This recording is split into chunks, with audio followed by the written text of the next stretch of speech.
Hi, I'm Kristen Gartland, Wright State student and intern with the Dayton Demonz professional hockey team.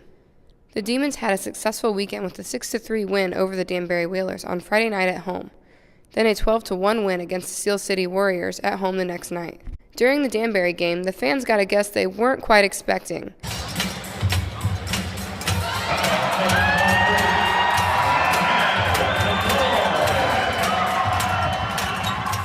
Anyone who is a hockey fan knows of the infamous Dancing Kevin. Kevin Schroeder became a YouTube sensation for his outrageous dance moves at Columbus Blue Jackets games. Kevin took a minute to explain to me how he became Dancing Kevin. It was in 2002, and my girlfriend and I, it was a late game in the spring. It was a weird, she got free tickets from a friend at work, and it was a weird 12 o'clock start game and on a Sunday afternoon. And we were already out of the playoffs. The Jackets were already out. And the Anaheim Mighty Ducks were playing, and they were already in.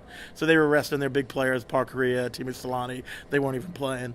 So there was maybe 10,000 people in that arena, if that. And we were like sitting right by where the Zamboni comes out. And well, during the game, there was a guy there with a camera, putting pictures of kids on, and my girlfriend was throughout the entire game trying to get on the jumbotron. So the third period rolls around, and I said, "Do you really want to get on?" And she said, "Yeah." I said, "Okay, Fat Guy Dancer, get you on." She's like, "No, well." I go, "Yeah, well." And I get up and I start dancing. Boom, the camera goes on me. The crowd starts getting into it. She gets up to dance, and I push her out of the way, playfully, of course. And well, the first time I never took my shirt off. The first time I had an Ohio University shirt on because that's where she went to school. So I danced, and the crowd loved it, and I thought that'd be it. Well, then the next year I worked for an airline. I transferred out to Colorado. But they kept playing that video. And friends would call me up and go, "Are you here?" I'm like, "No, that's from last season." Still didn't think anything of it until that summer. I was at a Subway in Manitou Springs, Colorado. Wearing a Jackets hat. This family behind me was from Columbus on vacation. We start talking about the Jackets. Then all of a sudden the guy goes, "Wait, you're the guy from the Jumbotron." I said, "Yeah." And then so I walk home. I'm like, they keep playing that. So I just sent a general email out to him and said, "Hey, I'm that guy." I didn't think I'd hear anything back. I go, "I'm that guy you keep showing. That's great.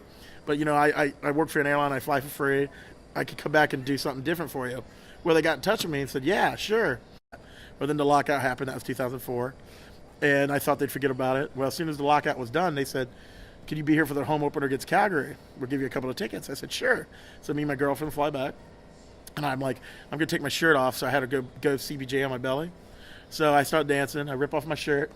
And the crowd goes insane. And then they get emails and they say, "Hey, whenever you're in town, let us know. We'll throw you a couple of tickets and you can dance." And then they start asking me for games, and then sponsors, so this snowballed into this crazy thing. And people tell me how much they enjoy it. I'm like, really? I just flare around. I don't know. I'm not doing it for anything but fun. Kevin lives in Columbus but is originally from Brookville and has many experiences at Hara Arena in his childhood. I used to come to the old Dayton gyms right here. I was talking to my buddy when we were walking up. We were trying to remember how long ago it's been since I've been in this building. This building is like my childhood. I've seen so many. I used to skate when they did public skating here. I also went to all the Dayton Bombers games, and also the Dayton gyms even further back. Kevin has experience as a stand-up comedian and also sells beer for 17th Star Distributing. When asked about his experience for his first time at a Dayton Demonz game, Kevin seemed pleased and willing to come back for the playoffs. No, but seriously, this is great. I'm having a blast, and it's so much fun. Be sure to follow Kevin and Daily Flips on Twitter and Facebook. Dayton Demonz ticket costs are, for adults, $10.50, for military, seniors, and kids, $8.50, for youth hockey, $7.50, but they must wear the team jersey or sweats to get in for that price. Hara Arena is located at 1001 Shiloh Springs Road, Dayton, Ohio, 45414. Tickets can be purchased at 937-723-8461 or at the box office Tuesday through Friday, 10 a.m. to 6 p.m., or 2 p.m. to the beginning of the game on game days. Thanks for listening. I'm Kristen Gartland. Be sure to tune in next week.